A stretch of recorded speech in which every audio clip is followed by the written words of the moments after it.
Happy July 4th to everyone. And to celebrate, we're doing our biggest sale we have ever done on our online fitness coaching. This is super uncomfortable for us because we're already priced really competitively. We offer a ton of value, and our whole thing is we want to offer 10 times the value to every dollar someone pays us. But for a limited time only, for the first 4 people that DM me on Instagram, the keyword July 4th, we are offering 25% off our coaching programs. One day only. First 4 spots get to take the cake. To qualify, you want to have a goal of losing fat, putting on new muscle, and you need to be someone who's been stuck, that's sick of not seeing change, and perhaps you thought of coaching before, but price or just you've wanted that extra little push to get in. This is your chance, and that is why we're offering these explosive sales. You can see the fireworks going off right now for July 4th. So once again, only 4 spots. Once those 4 are done, this deal will expire because it's a crazy deal. But if you're looking to level up and really build your best body this summer, be sure to message us on Instagram, the keyword July 4th, to @ColossusFit, ColossusFit, and we can't wait to work with you one-on-one and have you be our next success story. Now into the episode.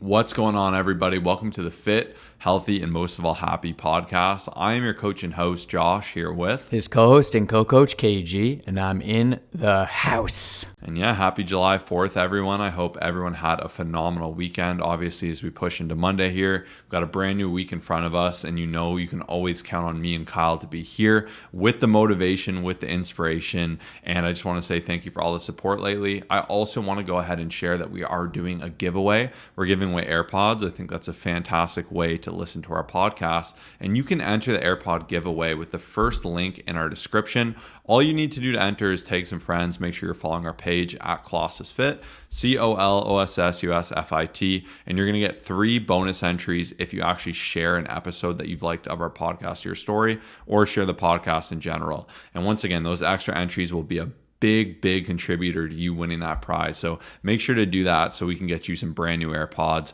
But this is Motivation Monday. We're here to answer your questions, share some motivation, share some thoughts, and we got a lot of great stuff to get into today. But we're going to start with our primary question, which is a plant-based diet healthier? And this question pops up and down all the time, especially as Netflix releases some new documentary. I remember Game Changers came out and that was all the rage. And what's so hard is when you see a documentary, it's very easy to absorb into what they're pushing because you're just seeing things presented as fact. All these experts come on and you're like, it's got to be true. This is going to solve all my issues.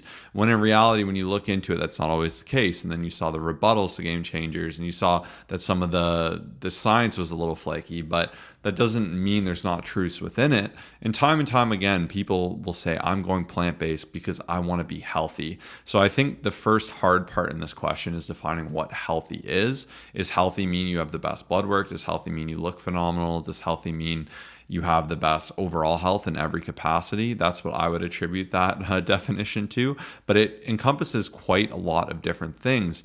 And to me, ultimately, I think the key to health is the overall quality and balance of your diet rather than the specific inclusion or exclusion of foods. I think this is the best way to summarize it because it's real easy to demonize certain foods. Most often you'll hear things like sugars, meats, all these different things will kind of be thrown into the sense of being really bad for you. And meats in particular, when you think meat, you think burgers, pepperoni, like you think the best kind of meats. You're not thinking of a plain chicken breast on a plate. You're naturally going to those foods that often aren't the best, especially like deli meats. Obviously, as you get to more like salamis and different things like that, they're going to taste really good, but they're going to obviously be a lot more caloric. Same with sausage, these different things. But proteins in general, animal proteins do encompass quite a wide variety of different meats and different qualities.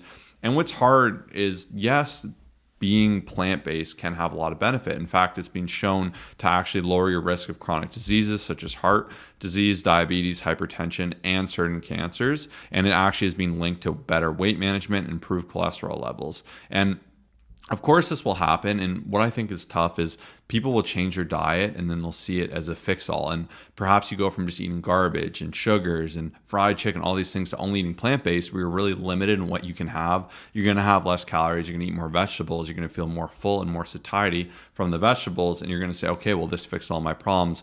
When in reality, you've actually just cleaned up your diet. And that's where these diets can be hard, is oftentimes you can think they're better than they are because they just cause you to actually clean up your diet and create some metric of change. But if you tune tuned in last Thursday to our flexible dieting episode and you learned about how we still have control, we still see amazing results. And that, in my opinion, is the best way to go about it. And I think to say plant-based diets are better is very, very, very like a simplified take on the reality. So obviously it can have positives where you could have less of a reliance on processed foods, but at the same time with plant-based, some people have more of a reliance. They'll move to Beyond Burgers, they'll move to all these unique substitutes, and like you can't necessarily see a food as quote unquote good for you, especially in terms of health. An example, I love Quest chips, they're delicious. They help me hit my protein goal, but I consider them to be good for me. Once again, that's subjective. Of course, me having a salad with a lean protein and just really simplified foods would be a better source than a Quest chip, which is very high in sodium, which is heavily processed, but it still supports my physique goals. And for me, by having a flexible dieting approach, I don't mind that that isn't my highest quality food of the day. And there's a reason I'm not having protein shakes and Quest chips all day. But for me to have 120 calories of my 3,400 calories be from a source like that, that's a better solution for me than having a full calorie chip or something along those lines. So that is definitely something to consider. So within all that, I wouldn't say they're better in any regard. And I think there are a lot of limitations that can come alongside of plant-based diets because you can really miss out on certain amino acids in particular. And if you're not well planned in a plant-based diet, you can be really deficient on vitamin B12, iron, calcium, protein, omega-3 fatty acids, and certain amino acids, as I said, like lysine, leucine, a lot of these amino acids which are heavily present in meat. So this is where it can be very, very tough. And once again, I know people rebuttal and say, hey, I'm plant-based, I get all these things, my protein's fire, I crush all these things. But I would say these individuals are often the exception to the norm. It is a lot harder. It's like trying to be a marathoner and living in Antarctica. You have everything against you. You could still do it, but it's going to be a lot harder, that barrier to entry. It's going to be more complex, and the quality and density of plant-based proteins aren't as bioavailable as meat-based proteins. And that, unfortunately, is a fact. And it's not to say you can't hit your protein and be jacked on a plant-based diet, but there are a lot of limitations here. And I think individuals who just go, I'm going to become plant-based, fix all my problems and be healthier, it isn't a good fix because it's not going to solve a lot of those underlying problems. Temporarily, you may see change, you might cut out the garbage, but you will find you will revert. And a lot of people I know, unfortunately, who are plant-based will go to those unique examples, and then they'll relapse and binge and have things that are outside of that criteria. So don't fall into these simplified fixes and really analyze, like, what is the issue in my diet? For most people, it's you're snacking at night, you're having a lot of excess extra calories from sources you don't need. And instead of just trying to radically transform your diet, with the exception of ethical reasons, if you're doing it from an ethical standpoint, I think that one is hard to debate. And if you feel that conviction, power to you. I totally understand that and respect that. But I think if you don't have as much of a concern, you're at a loss by going to plant-based just as a catch-all fix, because it's not going to solve those issues. And instead, just work to having a healthier, leaner based diet where you are having more whole foods, where you're tracking your calories, you're hitting your proteins, you're aware of what you're putting in, and you're working towards that 80-20. You're trying to have 80% whole, hearty foods that build you up. And those 20% could be things like Quest chips that kind of blur those lines, or they could be things like chocolate cake. You could fit those in if the rest of your day is absolutely phenomenal in terms of eating. And this is a more sustainable and healthy way to navigate the world, instead of being like, I'm plant-based, and then one day you just go off the rails and you eat anything and everything, and it's a garbage day and you do like a week's worth of damage. It can be a very negative effect. And by just jumping on these crazes of like, oh, there's this documentary, there's this, there's that. And like I said, there are a lot of benefits you can take. You can work in more vegetables. You can try to have higher quality lean protein sources. There are a lot of different opportunities within this. So that is my answer to a very nuanced question. And I think there's a lot of considerations to have, but curious what Kyle has to add on here.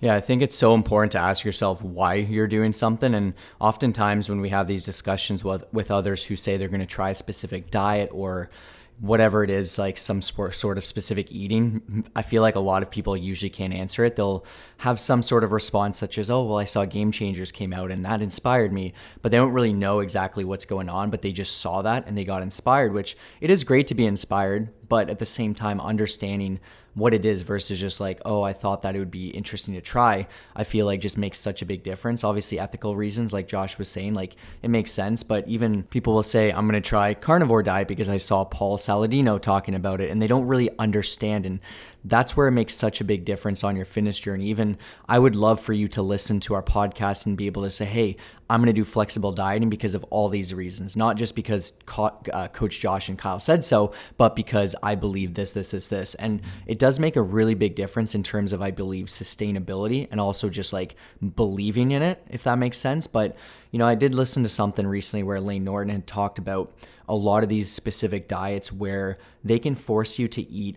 If it can force you to eat more healthy, whole foods, like minimally processed, like that's going to be a potentially good diet for you. And that's where some of these kind of more trendy, such as keto, carnivore, like vegan, if it can force you to eat more veggies, if it can force you to eat more healthy whole foods, some more lean source of protein, like all that stuff, it definitely has some great benefits. But yeah, I was taking notes with Josh, what he had mentioned there. Like I loved everything. And I really hope that gives you some things to consider, because nutrition can be tough. Like unfortunately, there's so many battles. Like a lot of you probably don't see this, but obviously because we're in this industry, every time we go, we see a battle. It's keto versus high carb, it's veganism versus carnivore. It's a never ending, like one versus the other. And a lot of times people don't realize that you can incorporate a lot of what these great diets have.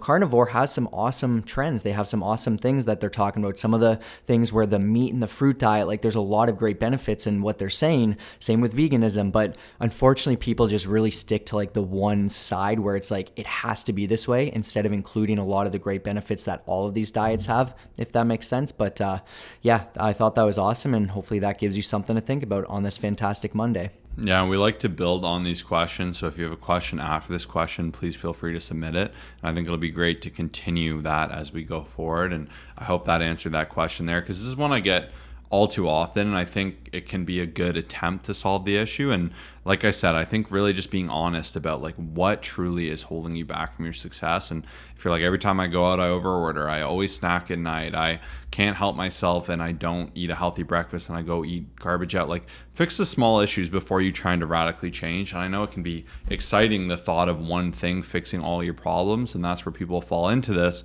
But on the flip side of that, and where most often it's a negative as opposed to a positive, is you'll do something like this, it'll work for a bit, it won't fix all your problems, it isn't sustainable, and you end up at square one. And that's just a horrible feeling, and that's something we absolutely want to avoid. But now we're going to go into our quotes for this week, as well as our thoughts, which is going to be absolutely awesome. And we'll kick it off with Kyle's quote. And so my quote for this week is, remember, but don't dwell. So I just really like this because I feel like it is so important to just keep in the back of your head what has happened in the past, the lessons learned, achievements, successes, failures, all that great stuff. It is absolutely fantastic because it helps you learn, it helps you adapt, it helps you grow. But it's very important to remember and not dwell. And so dwelling would just be spending too much time thinking about something bad or unpleasant, or thinking about failures, or beating yourself up over something that's happened in the past. And once again, I've had it happen way too often where I would constantly think and dwell and beat myself up. And the reality is there's nothing you can do aside from learn from it. And it is so important to use that as a lesson learned when you do have failures, mistakes, and all that great stuff that is part of the process in whatever it is that you're trying to achieve. But yeah, all too often I will see a lot of people beat themselves up. And I notice it just from having different conversations where someone will spend a lot of time thinking about it, being negative about something, and it's just not doing you any good. And I just think it's so important to learn from those lessons, move on, and keep going, and remember, but don't dwell. So that's my quote for this amazing Monday. Yeah, I think that's a great quote. And I always like to say, no mistakes, only lessons. And take those lessons. But I think it does no good being like, oh, I should have done this differently, or dwelling on the mistakes you've made, or really just getting fixated on something being a bad situation. It's definitely a lot better to look past it and sometimes just say, it is what it is, or this isn't even worth my time. That's something I'm definitely still working on, but I think that is a great quote. And my quote I got from a motivational video, of course, as is on theme. I definitely always like to pull something from that.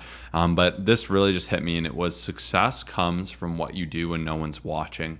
Because I think it's so easy to do a killer set for Instagram, or just show you flexing your muscles, show you eating your clean reps. But the real success too is like what you're doing on the days where when your friends aren't training with you and you have to go train by yourself, when you have to go train at a weird time, when it's late at night and you know you could eat that whole bag of chips that are in the cabinet and you decide not to. But like those moments, those small decisions are what create the biggest and best transformations. And really being able to identify that is really just going to give you the best edge. And it's not as sexy, but like true transformations come from this consistency, from once again, not just falling off and continuing on with your journey past that honeymoon phase of when you first start, of continually challenging yourself to get stronger, to every time you're like, oh, I don't want to do deadlifts, I don't want to do squats, just getting in there, getting them done, doing those exercises you hate like lunges, calling yourself out too if you're like, oh, this is something I can improve on, and just doing it. So once again, it's not always when eyes are on you, but when it's just you and you, try and win those battles, try and get better, and that is going to give you such an edge. All right, now into our thoughts. What do you got, Kyle? So I heard this from Chris Williamson. It was one of his videos. I feel like I mention him a lot because I'm on his email list. I see a lot of his interviews, and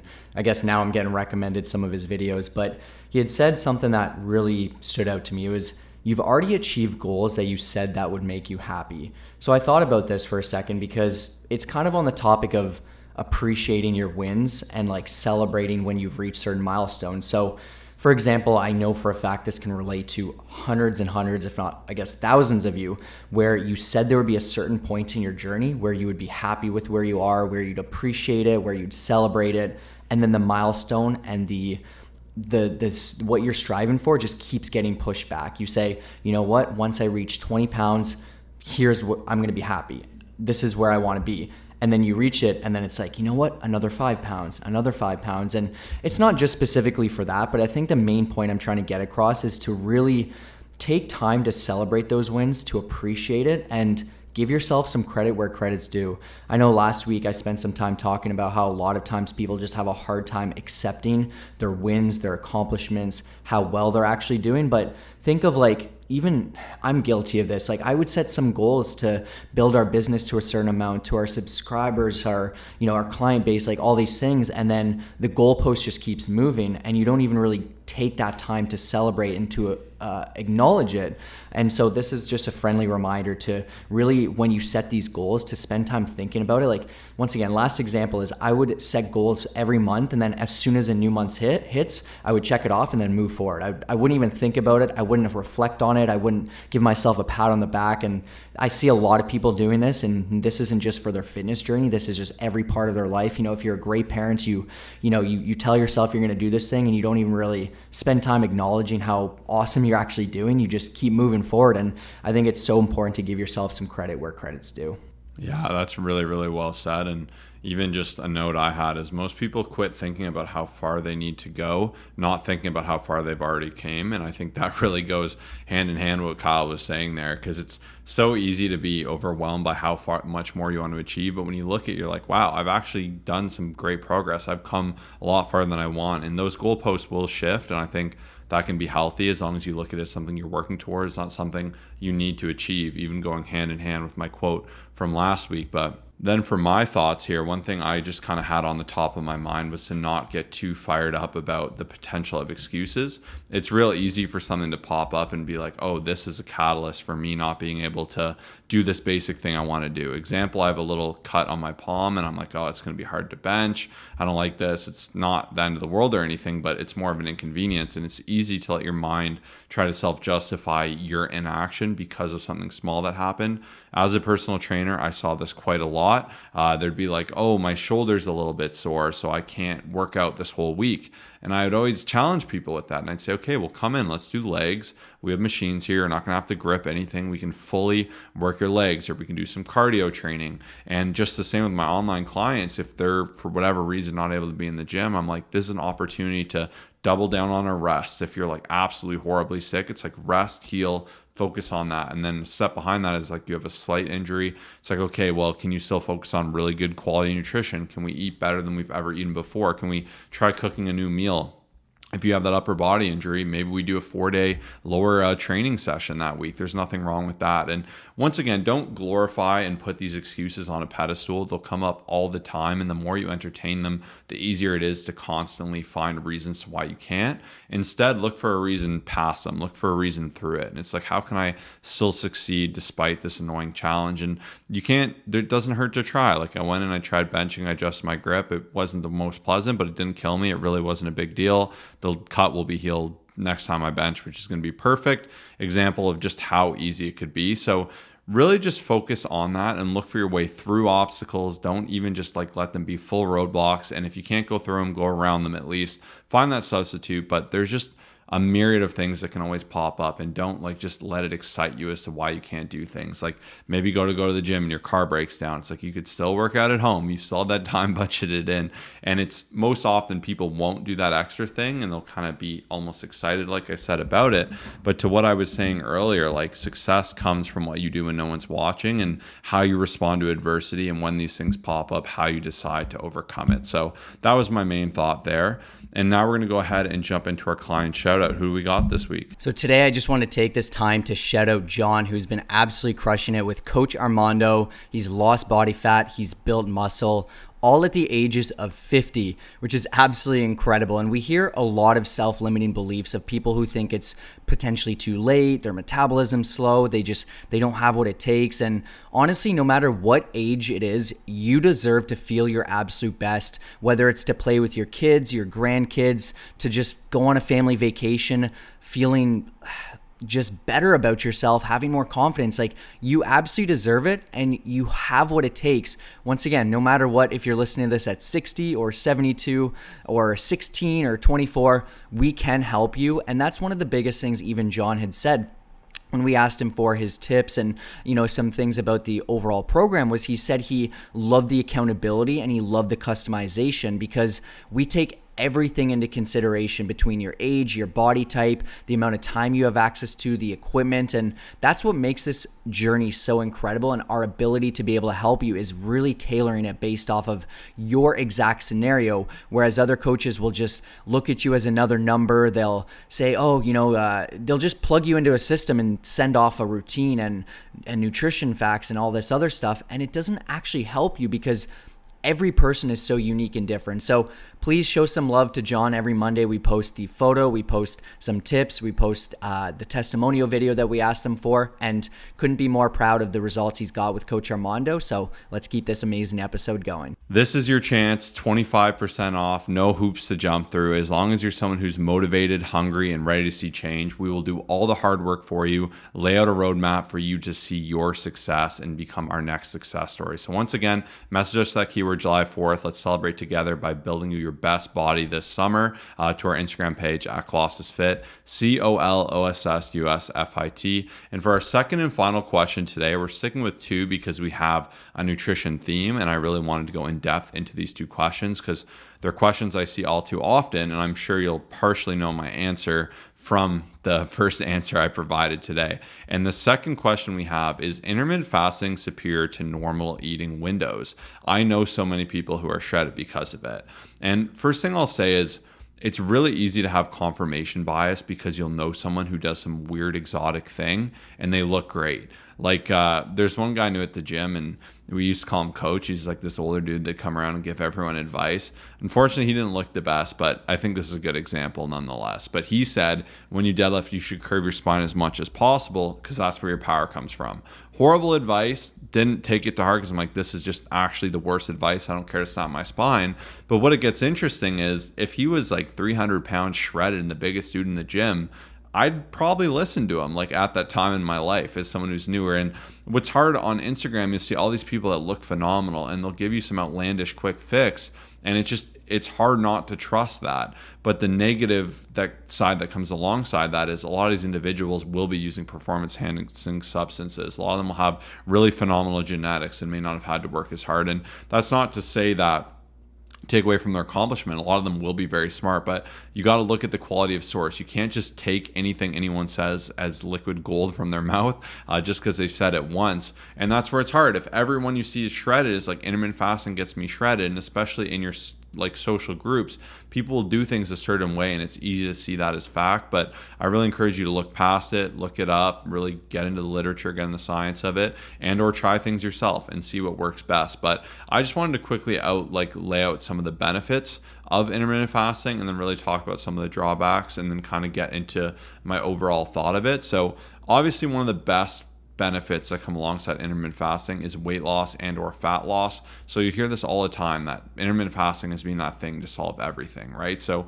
you're reducing your calories. Ideally, you're in a set eating window. It takes away that desire to like snack and have cravings. And what I'll say with this is like, is it the effect of intermittent fasting, or is it just that you're not snacking at night? If every night you throw off your diet by eating at night and you do an intermittent fast and you stop eating at 5 p.m., you're going to see crazy results because you're taking away that thing that's really, really messing you up and really addressing that. And it's not that intermittent fasting inherently solve that. Maybe it helps you by having a little bit more willpower, but there are drawbacks about that, as we will get into in a little bit. Then the other benefit is it's been shown to have improved insulin sensitivity. So this actually is one amazing benefit of that, and that's obviously because you're consuming food less frequency. Once again, it's easy to find the odd benefit outside of the negative when you are changing your diet and you're cleaning it up in any regard. Any diet that promotes you to eat cleaner, to have less garbage, and to be more consistent with it, you're going to see a lot of benefits really quick. And that's one of my favorite things about our coaching is a lot of my clients will come in, they won't have seen their doctors for a while, they'll lose a ton of weight, 100 pounds, whatever it may be. They'll look phenomenal, feel phenomenal, but they'll go to the doctor and the doctor will be like, what happened here? Like everything's better. Your blood pressure, your cholesterol, your heart health, like everything just looks amazing. People's testosterone will go up, estrogen, because when you revert to living healthier and you undo some of that damage, you see a lot of incredible benefit. And the other benefit I would argue towards intermittent fasting is it's very simple. It's a very easy system to follow, depending on what eating window you have. If you have a 4-hour eating window, an 8-hour, it's quite simple to be like, I only eat from 12 to 8. There's nothing rocket sciencey about that. And as long as you're hitting your calories, it will be effective. Now, of course, there are a lot of drawbacks that come alongside it. And to see it as like this one size fix all for everyone kind of approach just isn't realistic in my opinion.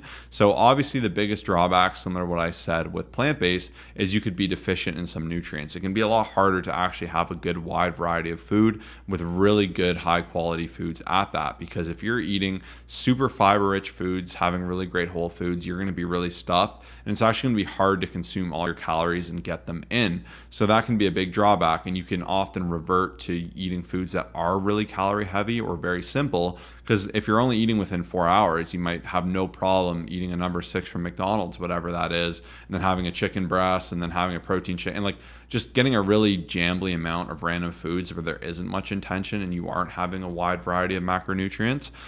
So that is definitely a big thing to consider. And then past that, I think the hardest part is hunger and cravings, because if your eating window is 12 to 4 and you've already struggled at night with cravings, you'll probably do great on this diet Monday to Friday, and then there'll be one day on the weekend where you just go off the rails. And that's what I find most people end up doing with intermittent fasting, and where it doesn't work for them, because being that hungry can be brutal. And I think having these hard cutoffs is really tough, because if you're just eating when you want to eat, you can listen to your body. You can learn to properly regulate your hunger signals. And you can say, I'm not hungry, I'm just bored, or I'm genuinely hungry, I should eat some food. So that is a big negative effect with that. And then, of course, there can be mood effects as well. So being hangry is definitely a big detriment towards this, because if you're outside of your window and you're starving, you're going to be miserable. And that brings me to my fourth one, which is a huge impact on social life, because perhaps your friends booked an incredible restaurant for their birthday. They're super excited about it. They're taking care of everything. That's what Kyle did for his at this amazing restaurant, but it was late. To get a big reso like that, it was like 8 or 9 or something like that. If I remember correctly, that would be outside your window if you're 12 to 4. And it's like, do you make an exception for this event? Do you go there and eat nothing? Like, it's really going to mess up your social life. And food in particular is so social, and it's such a tenet of what it is, of being social. And by restricting that, it can create a lot of social discomfort or isolation. And even if you're like not drinking, that's one part, that's enough social pressure as well. But if you're not drinking, you're not eating, you're doing nothing, people, once again, you shouldn't necessarily care how they feel, but this is a big drawback, because there are just so many times where you'll be out to meals, to dinners, to events, trying things. And once again, you are really restricting that. So in conclusion, would I say this is better at getting you leaner? Once again, it depends. I understand it as a tool that can be used, and I like to use a method of this myself. I really make a point to not eat after 7 p.m. I find that's when I sleep best. Now, do I hold that as absolute, like an absolute in my life? Not at all. Yesterday we had a shawarma later, probably 8:30 or something like that. And It's because we played volleyball till really late. I burned a lot of calories. I needed food, and that's what I needed to eat. I had no problem. But generally, I keep that eating window in place just to limit me from eating garbage snacks and eating things I know I don't need. I find nothing productive really happens after 8 p.m. So I do like having that hard cutoff. And do I intermittent fast? Not at all. I usually get my first meal somewhere between 7 and like 8:30, I guess, depending on what time I wake up. I do try to push it back a little bit and then kind of approach it from there. But I do like that cutoff because I just find for me that's reasonable. Find it's a good time to get calories within my day. It's where I feel best. I know a lot of people that have had a ton of success on intermittent fasting. They don't care to eat breakfast. They don't care to have some crazy dinner, or they'll do a more reasonable window like 12 to 8, which is once again really reasonable. But even for me and Kyle have experimented with all this stuff by doing that skip the breakfast type of training fasted. It really took a toll on my training. If you're training hard and heavy and you don't have the glycogen in your system, and perhaps you get some from the night before if you're having a big feed, but I find it really gets complicated and it can hinder performance. But once again, I think that association of intermittent fasting and leanness really come together as a result of people just being at a reduction of calories. You can only eat so many calories in that 4 hours or 8 hours. And by doing different things to tighten up your actual food consumption times and what you are consuming, you will get leaner. But I think you can avoid all this flair and fluff of intermittent fasting, plant-based, by just eating a better diet and just consciously doing better with that. If perhaps you don't know where to start, what's a wall, I always recommend people cut out excess sugar in the form of liquids. So if you're doing canned pops, juices, that is the easiest way to save a ridiculous amount of calories. Then past that, you can really work to limit excessive desserts, and you can really aim to start to eat more whole food based diet, obviously, where you're starting with the lean meat, upping your vegetables, having good whole grains that are really going to sate you and leave you feeling full, really focusing on your main form of liquid being water, focusing on your calories, hitting your protein, and before you know it, you'll clean up your diet really quick. It takes us like a week and a half to get someone absolutely radically changing their diet without doing any of this crazy extra flair or nonsense, and we take care of all of that within our coaching. But that is my full breakdown on intermittent fasting. I know Kyle will have a ton to add here. Yeah, that was fantastic. And, I agree with everything because Josh and I have had a lot of these conversations. We've tried a lot of these things out, and I really do recommend, like, if you want to try something, go for it. Like, I remember back when we were in our beginning phase of kind of learning a lot of different things, we would do different like weekly challenges. So one of them was the fasting. We've done, some vegan challenges. We've done a lot of different things, which I'm happy to say, like, we have tried out because it helps you know what you enjoy. Like Josh said, our strength was just, it didn't work out for us. So, we had to make that adjustment. And I think the biggest lesson, and I really hope that everyone takes away from this episode, especially between like the vegan diet, the intermittent fasting, is being able to take different things from each types of eating and apply it based off of your situation. So like Josh said, having that cutoff time can be absolutely fantastic. You can take that within the intermittent fasting protocol, like, hey, I'm going to stop eating at this time, and then incorporate different parts of every single type of eating and make it based off of your situation and what works best for you. Now, I do see a lot of times, like, one of the biggest issues with intermittent fasting is, and I've been around people who have been on it, because I always hear, a lot of times people love talking about the struggles and like it kind of gives you bragging rights, like, oh, I'm a faster, like I only eat between this window, and everyone loves to hear the story of like, no way, like, really, like, how do you do that? And it's a lot more interesting, like I said before, like, instead of me saying, oh, I eat when I want to and I just eat within my calories, it's definitely more interesting to hear about the person who like has a certain window and they can't have this. And it's kind of unfortunately the way that the fitness journey is. It's more interesting to hear those different things, but I'll see the way some people eat and like their protein is just like so low. They'll be the first person to grab like all the nachos and like the unhealthiest stuff because they're just so ravenous and because like it's their window so they can have whatever they absolutely want. And then it just doesn't help them actually reach their goals because they're not keeping track of their calories. They're not really aware of their protein. They just think between this 4 to 8 hour window, it doesn't really matter. So they aren't planned out. It is also very hard to get a certain amount of protein in that smaller window, like Josh was saying. But the biggest thing that I wanted to recommend, and we haven't talked about this for a while, but it is protein fasting. So it's something that I do believe that we more or less made up. I remember years ago, Josh was telling me he was doing it because we had some sort of special events. And I'm like, what exactly is that? And so essentially it's loading with protein earlier in the day, because you know there's going to be a lot more fun stuff going on, and usually higher carbs, higher fats. So this works extremely well for weddings, for, you know, some sort of birthday events, you know, just whatever special event where you know that it's going to be a little bit more out of your control and there likely will be less protein.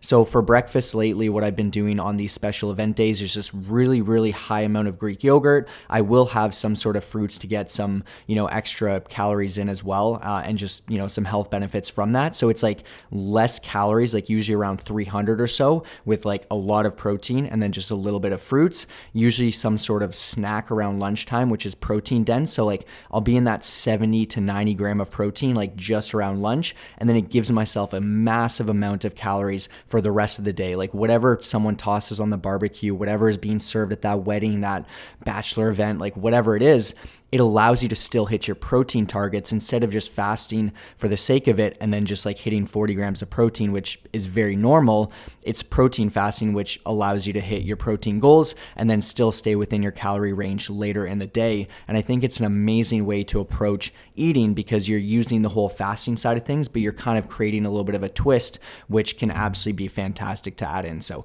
just wanted to give you that as a challenge. It's something we love and definitely recommend. Yeah, I find using tools from either of these are amazing, and even plant-based. If you're someone who didn't eat many veggies or not many plants, up those in your diet, make that a priority, and work in lean meats where you need them, other sources where you need them, and you can be totally aware of that and get the benefit. And just the same, doing things like protein fasting, using windows, knowing I got a huge dinner at night, so I'm not going to eat as much beforehand. I'm going to allocate my calories. I'm going to pre-log. Like, these are all tools that can be used in conjunction to get you better results. But once again, we take all this annoying thought process behind it out just so you can see amazing results within our coaching. We will show you exactly how to eat, what to eat for life, so you can see results not only now but for the rest of your life. And once again, this 25% off sale is the best we've ever done and best we will ever do. Only 4 of you unfortunately will be able to take advantage of it, but definitely be sure to hit us up with that keyword July 4th to our Instagram at ColossusFit, ColossusFit. Thank you so much for tuning in today. Free pair of AirPods being given away on our Instagram as well, so just all the more reason to go visit us there, shoot a message to say hi, and we look forward to seeing the next episode. Peace out.